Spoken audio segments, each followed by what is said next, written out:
So you got yourself a smart telescope, like the Seestar S50 that I have next to me, and you've probably tried it out. Hopefully you had some clear skies. And you got some pretty cool results with it, because vanilla standard, it works really well in general. But did you know that with a little more effort, you could get far better pictures out of your Seestar by simply using free software on your PC to process the images that the Seestar takes? Because what a lot of people don't realize is that the Seestar does far more than what is available in the Seestar application on your smartphone. And to explain a bit what it does, I need to go into the basics of how the Seestar works. So first, it points to the target, centers it in the field of view, and then it will take many 10-second exposures. It will open up its shutter for 10 seconds, close it, save that image file, and then do that again and again and again and again on the target. And while it's doing that, the smartphone app and the Seestar work together to get all of those sub-exposures and basically accumulate them on top of one another. And it's called stacking, or sometimes in the domain of smart telescopes, we call it light accumulation, but potato. And one of the little-known features of the Seestar, and something it does by default, is that once it stacks all of the images, it also processes them kind of automatically, like adjusts the contrast, does something that we call a stretching of the image, but it also saves the completely raw stacked image onto the internal storage of the Seestar. And we can take that and process it to make it better. That already gives good results, and we'll get to that in this video. But you can do something more. You can enable a feature that's in the advanced settings of the Seestar to not only save the raw stacked image that has done all of the light accumulation, but to also save all of the individual subframes that make up that huge stack that you have at the end. And with that, you can do the stacking of those frames into a final image using, again, free software, and then you can get an even better image, and I'll also go through this in this video. So first, if you're new to the Seestar, I'll show you briefly how you can make use of it to point to a target, start the imaging on the target, and of course, before doing that, setting up the setting to save all of the individual subframes on the Seestar. So let's get to that. The first step is simply a long press on the Seestar button until we hear a beep beep. And then we need to wait for the Seestar to kind of boot up, and it will speak to us saying like, hey, I'm ready to connect now. And now that we know that it is ready to connect, I can launch the Seestar application to connect to it. And then you launch the app to connect to your Seestar. And for me, it connected automatically. Otherwise, just follow the instructions on the app to connect. Once you're done, what you want to do is first enable that special option I mentioned. In the top right, you want to tap on the Seestar icon itself, and then you want to scroll down until Advanced Feature, where you will find the Save Each Frame in Enhancing. This is what we want to do for the more effective post-processing technique using free software only. So for me, it's already enabled. So for you, you just want to make sure that it is red like I have on this image. And that's basically the only thing that I will do in the settings for now. And then you need to simply, get yourself to image a target, which you can do simply by, let's say, going to Sky Atlas. And in Sky Atlas, if you click on Objects, there's a cool section called Tonight's Best that you can tap and find like, okay, what is going on tonight? What is some fun stuff that I could image tonight? And for instance, for me, what I've done is I've taken roughly 2 or 3 hours of data on the M51 galaxy, or the Whirlpool galaxy. Here in Tokyo, it's also called Komochiginga, which literally means the galaxy with a child. So you want to simply select that, and you can tap on center so that it will be centered in your Sky Atlas. You can double check the framing, etc., and move it if you wish to do so, but you can see the object will be nicely centered in the field of view, that is that red square that we see around it. Once you're ready with your framing, you just tap on Go To, and the Seestar will go ahead and find the object for you. Obviously, for me here, it's still daytime, so it will fail miserably. It's also cloudy, and clouds tend to have to make things difficult. But you can just let the Seestar do its stuff and find the target. You can also keep track of what it's doing by tapping on the arrow at the top left here to iconize the Sky Atlas, and then you can tap on Stargazing and see what is going on there. So I will cancel this here because There's no stars that are visible. In theory, it would actually take pictures of the sky, identify the stars there, and auto-center the target. So you just let it do its stuff until it says, target is centered. It will actually tell you that. You can see it's actually taken frames of the target right now, but I only get white because I have only white clouds overhead. But what you will want to do next is make sure that you have nice pinpoint stars. They're not like blobs of light. You want them pinpoint, well focused. And for that, what you can do is you can use the focus arrows on the left and the right until the stars are as small as you can get them. Or you can use the autofocus button at the bottom right of the application, which will do that automatically for you, assuming that you're able to see some stars in the image. That's how you get well focused, and focus is very, very important for the end result, so I suggest making sure everything is fine.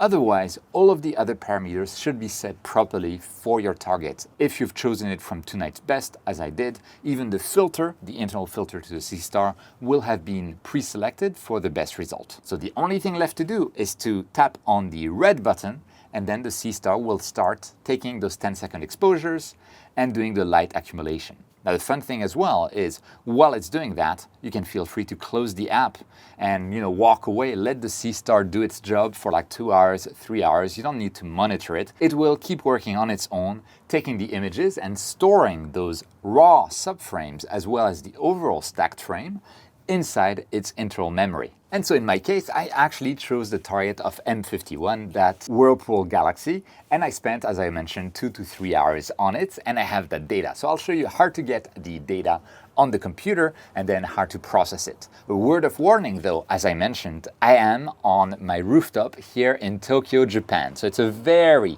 light polluted city, and therefore what you're going to see is basically the worst case scenario. So be aware of that. If you're not in the center of some huge city, you will automatically get far, far better results than me.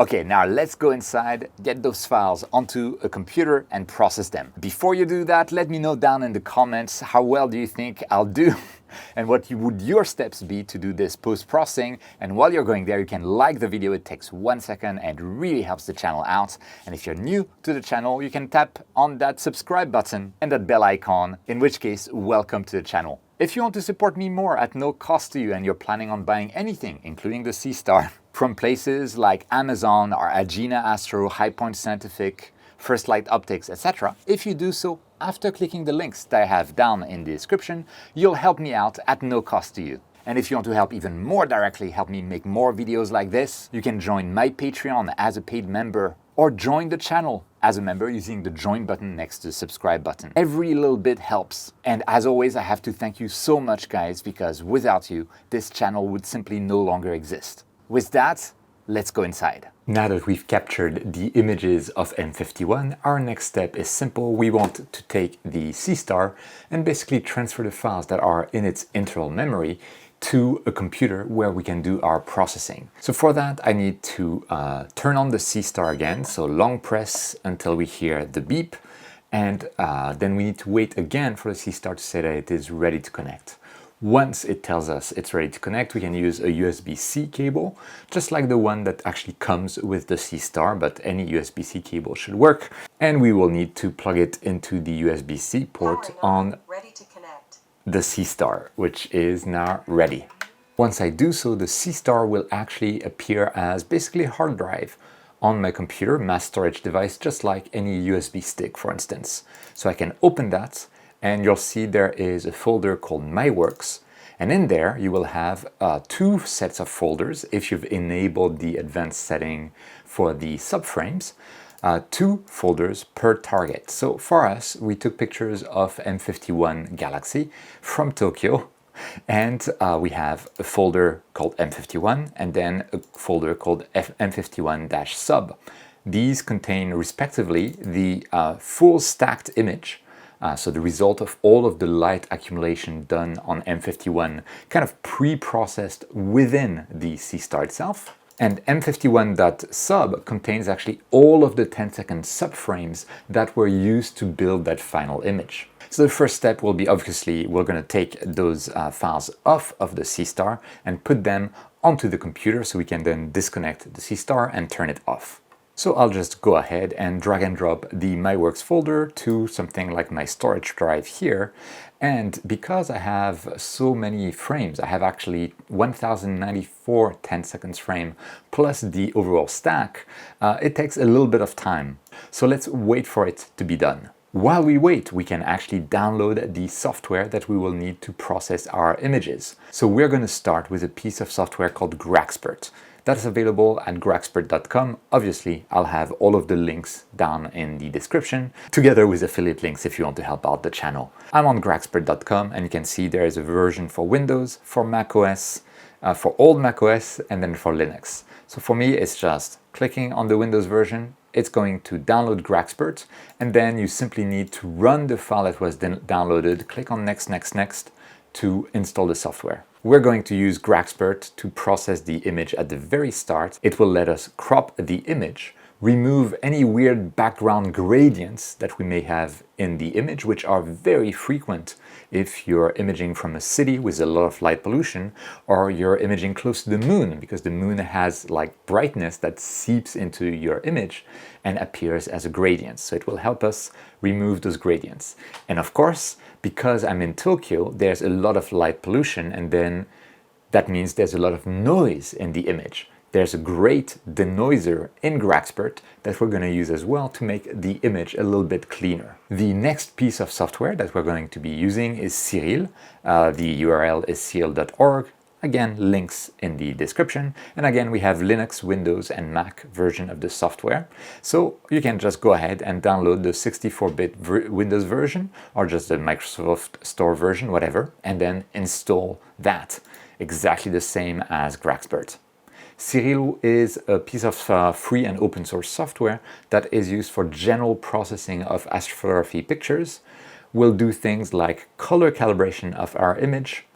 We'll do an operation that is called stretching the image in Siril. And we'll also do some adjustments on color, saturation, that kind of stuff. The last piece of software that we'll need is going to be Gimp, which is a more general purpose software, a bit like Photoshop, but free and open source. And this one is kind of optional, but it kind of lets you do like final curve adjustments. You might also try to increase the sharpness in Gimp. There's many things that are possible, and I'll go for the most straightforward approach. Definitely not the best, but it's going to be good enough just for our images. But we can also download Gimp for Windows, Mac, or Linux. All of those are compatible with all three operating systems, and install it. Okay, my file copy is done. And by the way, I realized I had copied far more than just my M51 target. I have some older exposures as well. The M51 in and of itself was only around 5 gigabytes. Still quite consequential. Now that we've copied the files to the computer, we don't really need to keep the Seestar connected to the PC. I can just turn it off and disconnect the USB-C. We're good. So now we're going to do the actual processing. So I'm going to show you what's inside the M51 folder, and I'll tell you two ways you can process your images, and we'll be comparing how well they did respectively. There is the simple way, where we take simply the final stacked image created by the Seestar, but like in a raw format, so all of the information is there, and we process it to the best of our ability.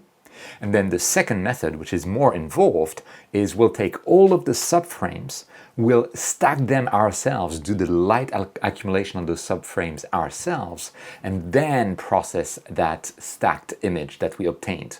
And that latter method should give us better results, and we'll be doing both in this video so that you can see the difference between the two and decide what is good for you, or if you even want to put in place either of those methods. And I'll remind you that I'm in Tokyo, so the results that you will see today are not very good, and chances are that you'll very easily be able to get far better results than I do, simply due to your location. Anyway, so we have the M51 folder. This is where the stacked stuff is. And you can see we have 3 files, a fit file, which may or may not be this icon. You just want to look at the file extension. If you don't have the file extension, by the way, you want to go to this view icon, show, and then make sure you have file name extensions available here.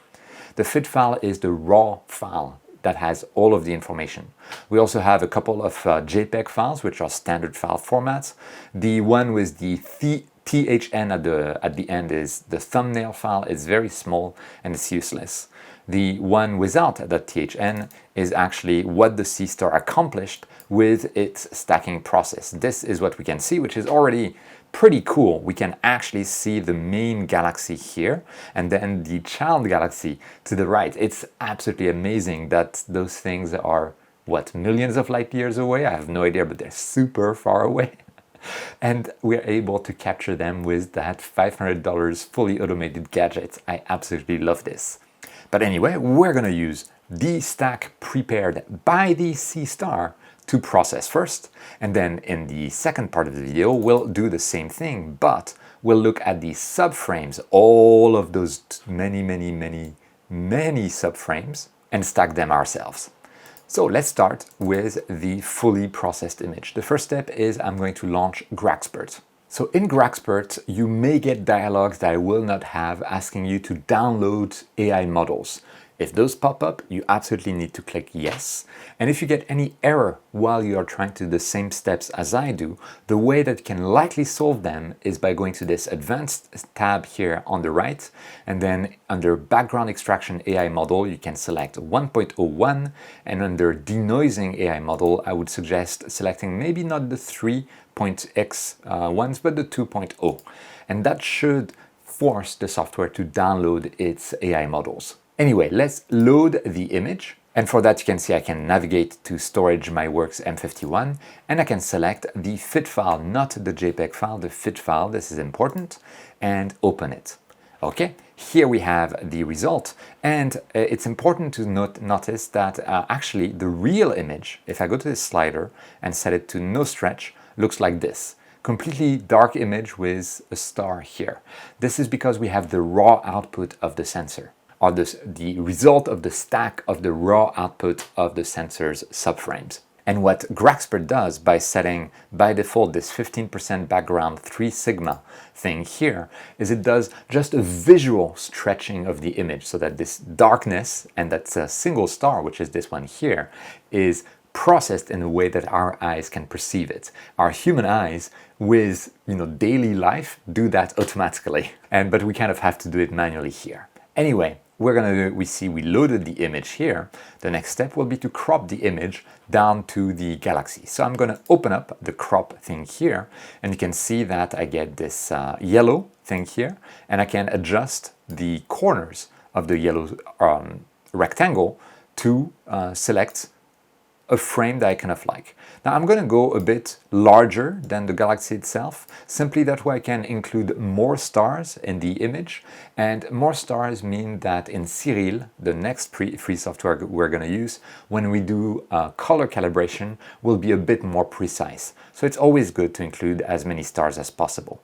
At the same time, you can see we have those weird triangles at the top left, bottom right, bottom left, top right, and those are what we call stacking artifacts. They are unavoidable with mounts or with systems that can only rotate horizontally and vertically to track stars, unless you're at the North or South Pole. There are ways to avoid those stacking artifacts, which we really need to crop out and that take up a lot of the field of view, and they'll be more prominent the longer you've taken pictures of a target, and that's putting the Seestar in equatorial mode. Now I have a video on the topic. I'll put the link up above if I remember and down in the description, but this mode is actually not supported by the Seestar at all. So anyway, you can see we need to avoid those triangles in the images, and I'm just going to select this particular crop here. I kind of like this, and click on Apply Crop. Okay, and you can see that in the cropped image that we have some bright corners here at the bottom left, and it's slightly darker at the top right. So there's some gradient that's going on, and that's what I refer to with light pollution gradient, moonlight gradients, any other things like lights shining down on your lens from the side can cause that as well. We want to get rid of that, and fortunately there is a fully automated method in GraXpert to actually get rid of those gradients, and it's powered by AI. So make sure that you have the interpolation method set to AI, because that way it's fully automated. And I would suggest to try out with a smoothing of 1 at first to see how well it performs. Then you click on Calculate Background. This might download the AI model that I mentioned earlier. But here you can see the result. We've now really well removed this, this background. I see there's a little bit of a circle that's still visible here. So I might try with like a lower smoothing number here. And when I click on calculate background again, by the way, it will not apply the background extraction to this image, but to the original one. So I'm just going to try again and see what the difference is. Yeah, maybe this is slightly better. Doesn't really matter. We see the galaxy very well. And I can compare in this drop down the original image that we had with the one where we removed that gradient from the image. And this one, the galaxy is much more visible. We also see some weird artifacts. I don't know if you can see, but there are some weird lines of pixels, weird pixelization that we see here.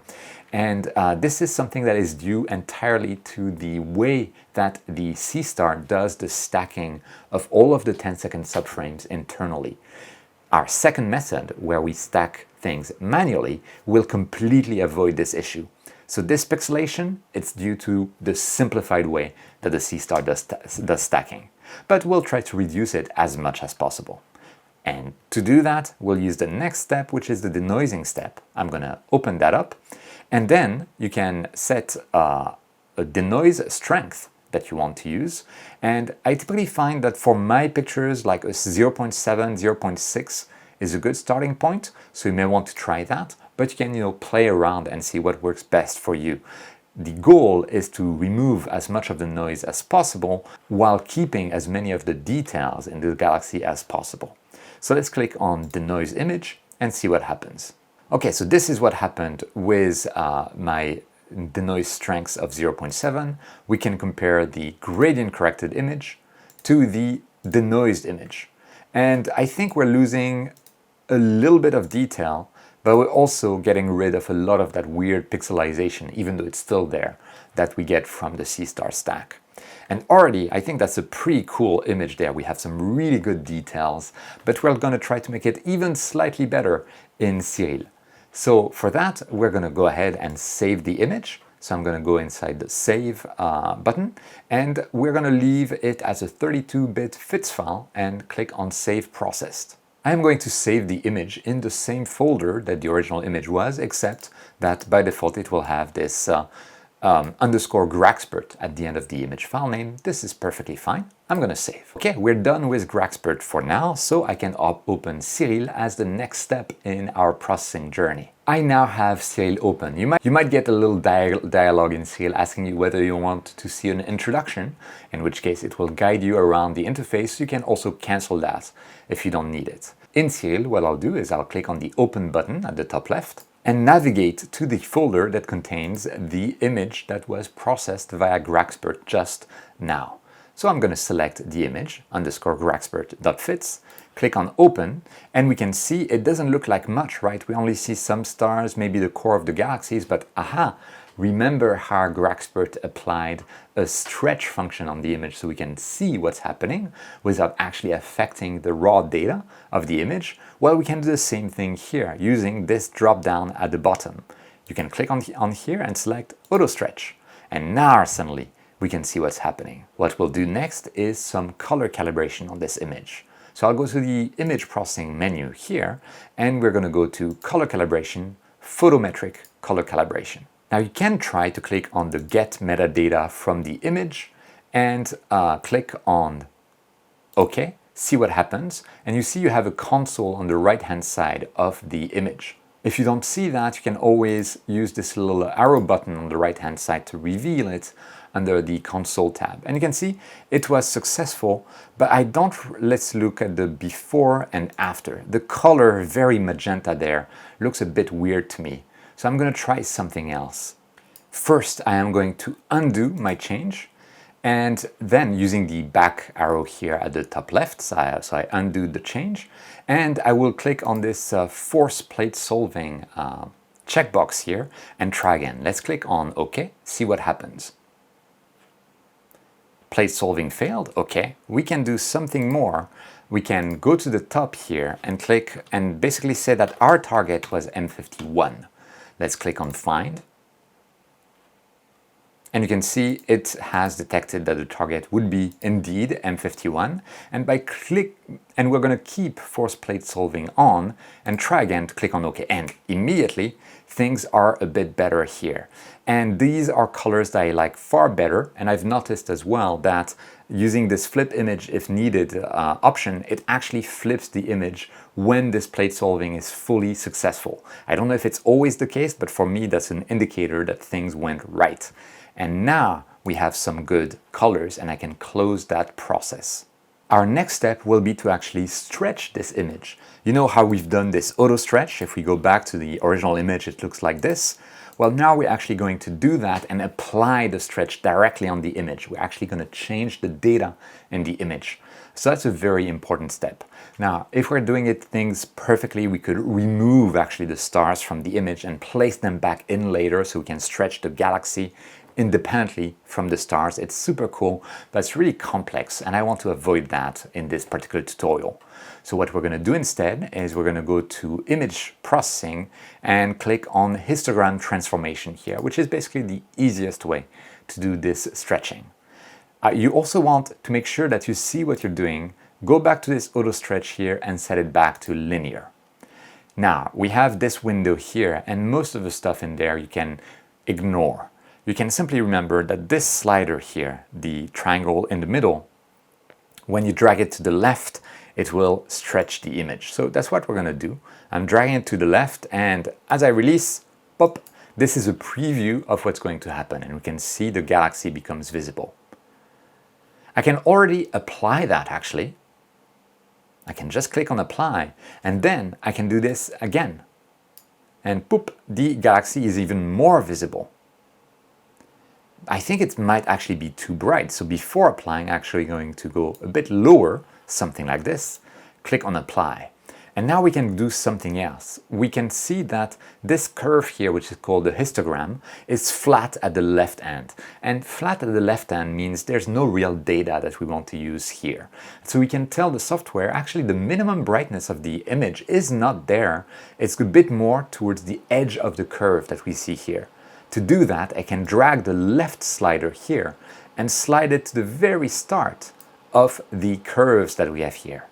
And by doing so, you can see how much it has darkened the background. This is exactly the kind of stuff that we want to be doing. I'm going to click on apply again so we see what's happening. And I could even try to stretch it a tiny bit more. And as I stretch it, you can see the curve moves to the right. That means we can also move this slider to the right a tiny bit. And there we are. I think we're going to be good with that amount of stretching, and this is what we're getting for now. Now I want to take a moment to appreciate what we're looking at. We're looking at two galaxies, millions of light years away, taken with this tiny telescope. I still cannot believe it. And from Tokyo, from one of the largest cities on the planet. It's absolutely incredible. Okay, what's our next step? We're actually going to play with saturation of the image. So I'm going to go to image processing, color saturation. And we get a tool that looks like this with two sliders. The amount is how much we're going to saturate the image. So if I were to put it like completely to the right, full blast, you can see it's saturated the image a lot. The stars are also slightly purple. I think we went too far there, right? So we can adjust that to something that looks good to us. If you want to see a before after, you can click that preview checkbox. This is before, this is after. Before, after. As long as we haven't clicked on apply, it doesn't actually get applied to the image. This is just a preview. And I think we can go a bit further, maybe 0.55. I kind of like this, maybe even 0.60. Yeah, this is not bad. Okay, but there's a second parameter, which is the background factor. You may or may not have noticed that as we adjust this amount of saturation, we are also increasing the colors in the background. That's not great. So we can remedy that with the background factor. That's going to basically protect the background, avoid saturating the background, and aim at saturating the bright areas of the image. And so we can play with that. Again, we can set it to the maximum, see what happens, and look at before and after. Before, after. Oh, this is nice. We're really saturating the core of the galaxy. I feel I can even go to 0.7. And maybe I can backtrack a little bit on the background factor because it seems to have protected even parts of the galaxy. And let's look before, after. Ooh, I like this. Look at how piercing our galaxy is becoming. This is pretty cool. So I'm going to click on apply, and this is basically the summary of the processing that I wanted to do in Siril. We can do something else actually. We can go to image processing and go to noise reduction, and we can basically use the remove salt and pepper noise, and this is basically the modulation is the amount of noise reduction that we're going to do. I can try to apply this. There's no preview on this one, but you can see it seems a bit too aggressive. So I'm going to undo this and maybe go down to, let's say, 0.3 to start with. See what happens. Click on apply. And I think this is a bit better. We are not going overboard with the noise reduction while having a small enhancement. But I think we can still do better, maybe 0.45. This is really depending on your image and how noisy it is. For me, I'm in Tokyo, so it's very noisy. For you, if you had the same amount of data on your image, I think 2.5 hours, and you're not in the middle of Tokyo, you probably have a much better result. So let me try again. Oh, this is a good compromise. This really looks nice. We have the two galaxies. We can even call this a day. By the way, this like weird angel wing here is actually part of the target, including that little jet of nebulosity from the galaxy here and there as well. They are actually part of the target. This is super cool that we were able to get those details with that cheap telescope from Tokyo via processing software that is completely free. Okay, what's the next step? We can save this image and then process it in Gimp if you want to do some final processing, or we can call it a day and just save it. But I'm going to save the image and open it up in Gimp. To do that, I need to click on that little icon here next to the save button. And this image I will save again in our M51 folder, and I will call it the same image name, GraXpert_Siril, to say that we have processed this with Siril. I will also change the extension to TIFF because it's easier to open TIFF files in Siril than it is FITS files. So I'm just going to save this as a TIFF file which contains all of the information. Click on save. We can keep the default settings and again click on save. And now we can open the last piece of software, which is Gimp. In Gimp we can open the image by going to File, Open, and we can navigate to our folder and select the one with GraXpert Siril. And here we are. And what we can do in here, I like to do two things, and again they are suboptimal. There are much better ways of doing what I'm going to do, but I want to keep it nice and to the point as a tutorial. I'm going to go to Colors and Curves, and in there we can apply what we call a contrast curve, or maybe just a curve that will darken the background. Basically, this curve, if we go to the top right, we add a point and we move that point up, you can see that the whole image gets brighter, and in particular the core of the galaxy gets brighter. I'm going to right click, and if I pull it down, we see the reverse effect. So I can keep it here. I'm going to add a point here as well to keep it as is, and I might add a point towards the bottom here and drag it down to try and darken the background a little bit. But I don't want to darken the background in a way that also darkens the galaxy. You see, that's too much. We're losing a lot of detail. So this is something that is completely optional, but you can see I can play with the image so that we are brightening the galaxy a little bit while darkening the background a little bit. This is pure contrast effectively. And I can click on OK when I like what I'm seeing. We can do something else, which is some sharpening.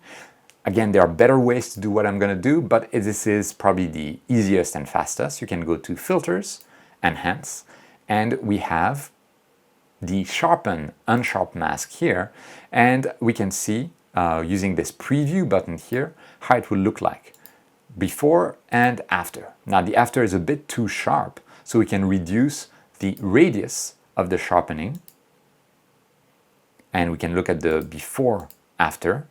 And now we can maybe increase the amount. Before, after, before, after. I kind of like the after now. It increases a little bit the noise, but we do get a bit more details in the galaxy. But this is up to taste, and it also depends on the amount of noise that we have. And I'm going to validate this And this is basically our final image. But see, when we zoom in, we can see all of this weird pixelization that is due to the way that this Seestar did the stacking internally. I'm going to save that as a JPEG file so that we can, share it wherever we want to share it. And then we're going to try the next method, which is going to be stack on our own before processing. Okay, so for that, I'm going to go to File, Export As, and I'm just going to change the TIFF extension to JPG for JPEG and click on Export. I can keep the default options, they are good enough. Click on Export. And now if I go to the folder, we have our final JPEG file here. This is the final result of our processing based on the Seestar-stacked frame. Okay, the next step is to try again with the stack on our own. And for that, to do the stacking, we're going to use Siril again. Now, there is a script that will do everything I'm going to do here automatically. But when I used it, it only managed to stack. I had like 1094 images, or roughly 2.5 hours of data, but it only managed to stack basically 1/4 of that, 255 images, using the script. And this is because it wasn't able to find enough stars to align all of the frames together. We'll get to that in a moment. But I'll have a link down below to a tutorial that lets you know how to download the script and use it if you prefer to do that. For now, we're going to do things manually, but don't worry, it's very fast and very easy anyway. So what are we going to do? We are going to first go to the conversion tab here. And if you don't have this, remember it's the little arrow on the right, and make sure you're under conversion, and you'll want to click on that plus icon here. In this plus icon, you want to navigate to the M51-sub folder, which contains all of your subframes. And you need to make sure, by default, it will likely look like something like this. What you want to do is to sort by type, because we want to select only the ones that have this fit file type. We want to ignore all of those JPEG images. So I'm going to click on the first image, and then go to the bottom of the fit file type images, which is here, and then shift click on the last image to select only the fit files. And now I can click on add. Cool, we can see that we have 1094 files loaded, which is perfect. Before we go further, we need to set a home folder for Siril.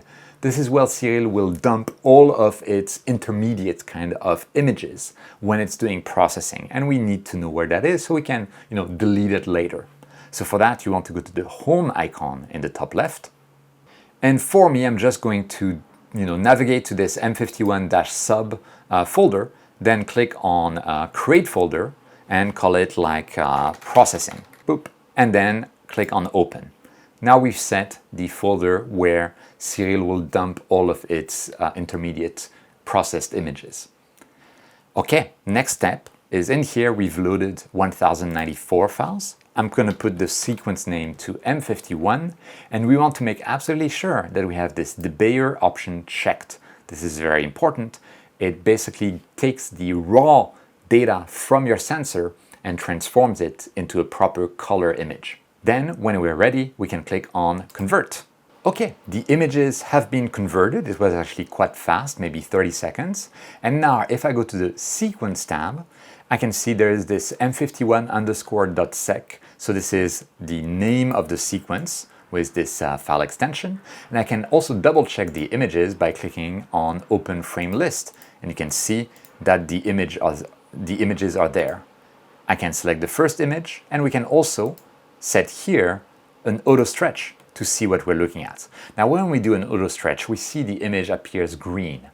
Why is that? This is because our image sensors, for every red and blue pixels, they have 2 green pixels because our eyes are very sensitive to green. It's not great because there's not a lot of green in outer space, but that's how it is. So what we can do to avoid that and see better what's happening in each subframe is we can click on that little chain icon. This will do a different stretch per channel to align red, green, and blue together, and now we see much better what is happening. And you can see, if I click on all of the frames, the stars are moving in between the frames, and this is because of the tracking, as well as another operation that the Seestar does that is called dithering. It helps avoid some types of noise on your image, so it's a great thing. Anyway, I'll go back to the initial image here and close this. We're good. We can go to the next step, which is the registration. The registration will take your images, look at the stars in the images, and then they are able to use the stars to basically move the images and rotate them around until they match perfectly so we can actually stack them. As if you had like semi-transparent drawing paper that you were putting against a window and then you were trying to like align everything together. That's exactly the same principle. And we're going to do that automatically. So under the registration tab, we want to set registration method to 2-pass global star alignment, deep sky, and we want to set this minimum star pairs. I found that for me 10 is too many for the Seestars, so I set it to 4. I do something else, which is to click on that little gear icon, and in there I'm actually going to leave everything to the default, and then click on this little star with circles around them icon. Boop, and you can see suddenly on our image some of our stars have been highlighted, and we can see 13 stars have been detected. 13 is not a lot. We want to detect more stars in this image. If you already have like 25, 30, 40 stars, you don't need to do any of that. You can just close and keep going. But if you have very few stars, like we do here, we can do some more stuff. We can relax the PSF checks and click on this again. And now you can see we have 16 stars, including the core of the galaxies included. I think that's okay because we can use the core of the galaxies as alignment points as well. So I'm fine with that. We can do something else. We can reduce this threshold, and I'm going to try to reduce it to 0.5 from 1. And again, click on this icon. Now we have 27 stars detected. This is much better. And we can double check by zooming into the image that yes, the stars are all of those are stars. We haven't selected noise in the image. And as long as you haven't selected noise in the image, then we are good. If you still don't have enough stars, you can reduce the threshold even more and see what happened, like 0.4. What's going to happen? We now have 31 stars, and they all look like they are actual stars and not noise in the image. This is perfectly good for me. So I'm going to close that. And now that we've done all of those settings, we can click on Go Register. This is going to analyze all of the files, find stars, and based on the stars, align them all together. It's a bit like magic, honestly. And it finished extremely quickly, and we can see the result here. A total of 49 frames failed, while 1045 were registered successfully. I call that a win, especially when I compare that to the script that I was using earlier that only had 255 frames stat. So this is good. Next step, we need to go back to the registration tab and in here select Apply Existing Registration. Keep everything the same and just click on Go Register. This will basically save this alignment data directly into the image files. Now, for double checking our work, if we go back to the Sequence tab and open the frame list, I can go, you see the frames are completely different. They've all been aligned together and you can see the direct impact of the field rotation in here, which I find pretty cool. If I'm going to go here, suddenly we're on the other side of things. So you can see how much of the field of view we are losing by needing to do this alignment, but it is what it is. Now we can go to the last step, which is the stacking. So I'm going to go to the stacking tab, and here you want to select the method as average stacking with rejection. We want normalization to be additive with scaling. I suggest a pixel rejection of Windsorized Sigma clipping. You can leave those options here to the default. And you can set a weighting of the image. By default, it's going to be none, and it will make the stacking faster. I like to select number of stars as the weighting, so that images where we can detect more stars will impact the final stack more than images where fewer stars were detected. And that's because, if you had thin clouds on one of those frames, then we would detect fewer stars. It's a worse frame. We're going to count it less in our stack. That kind of stuff is really cool to have automated in there. You can absolutely select none. I'm going to try with number of stars, and then we can click on start stacking, and we'll leave Siril to do the stacking. And once it's done, we'll have that final stacked frame, and we'll be back at the start, back where we took the stacked frame from the Seestar directly, except that now we've done it ourselves. Okay, our stacking is done, and this is the final image. Now I realized that in the registration part, it would have been better to choose framing method as maximum instead. It would have given a much more interesting result, and I'll put subtitles at that point to put framing method to maximum. I had forgotten that, but it doesn't bother us for this galaxy because we'll still be able to crop to a good degree around the galaxy. It's a small enough target for that. So feel free to experiment with this maximum setting under registration and look at how different the result is from that.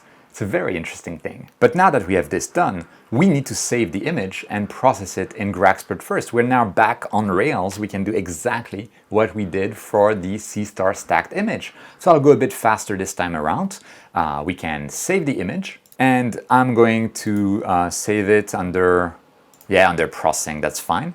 I'm just going to, oh, it's already saved as M51 stacked. Just to be safe, I'll call it M51 stacked for sure.fit. Honestly, we don't need that, but that's fine. Let me have my fun. Now we can open it up in GraXpert. So we have GraXpert open. We can click on load image, and I can navigate to my M51 sub processing. And I have here this M51 stacked. Honestly, I didn't need to do the saving earlier, but whatever. Either of those will work perfectly fine. I'm going to click on this, and now we can see our image fully stacked. Okay, now I'm going to click on crop, just like before, and apply a crop to the image that, to the best of my ability, avoids the stacking artifacts. Something like this should work well, and I'm going to apply the crop. Now we can do the background extraction. I think I'm going to try with the smoothing of 0.5 because there's a lot of weird gradients in this background. So I'm just going to click on calculate background and see what happens. Now we have this result. It looks pretty good. And if we zoom into the image, we no longer have those weird pixelized lines. We still have a lot of noise. This is Tokyo after all. But those weird artifacts, they're no longer there. This is because we stacked the image manually. Then we can go to denoising, just like before. I'm going to use basically the same settings to denoise the image, see what's happening there. And this is pretty good. I could try a lower strength, see what happens. And that crashed my GraXpert. Never mind, I'll relaunch it and see you then. And we're back. You know what? I'm going to keep the denoise strength to 0.7 and not try to mess with it. Hopefully we don't crash GraXpert. We're done. It seems to have worked okay. And now we can save our image. So I am going to save the image with the same name pattern as before. Click on save. And we can go to Siril just like we did earlier to open up this image. So I'm back in Siril. I've clicked on the open button. We still have the stacked image on the left, but we can ignore that. I'm going to open up the GraXpert processed image. Here we go. We have the auto stretch on. And so we want to do the same thing as before. Let's do some color calibration, photometric color calibration. Let's try with the default options to see if it works or not. Here it seems to have worked from the first time. With the flip, in doubt, I didn't see that much of a change in the colors. I'm going to keep it linked. So just like before, to be safe, I can select M51 as the target and get force plate solving, click on OK and see what happens. There we are. We have the flip done on the image and the colors have come into the image. And now I can do my histogram transformation. So I'll disable the auto stretch here. Go to image processing histogram transformation, and just like before, I'm going to drag this slider here to the left to brighten up the image, click on apply, rinse and repeat. Oh, this is looking good.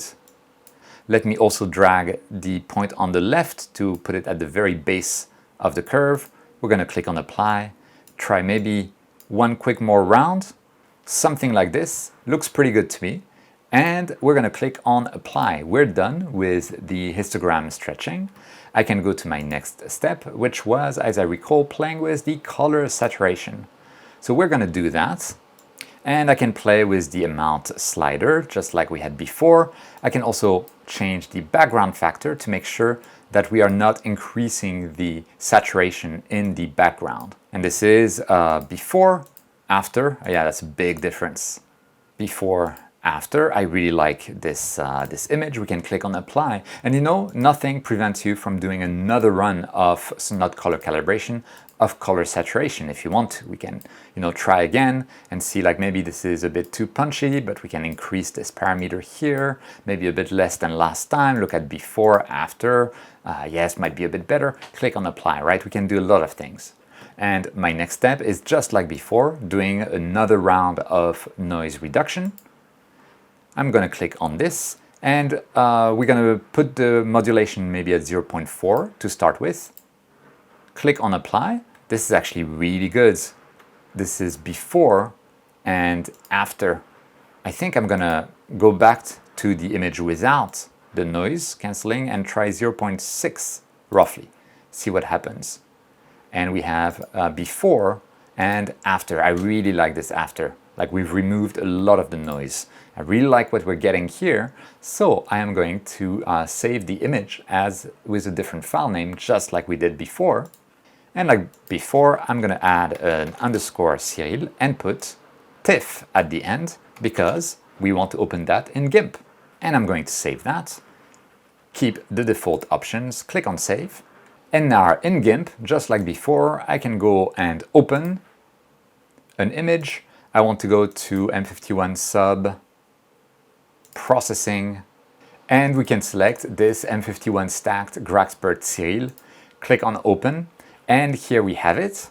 We can do exactly the same as before. I can play with curves, so color curves, and we can try exactly what we did last time. Maybe darken the background a tiny bit, maybe brighten the galaxy a tiny bit without going too overboard.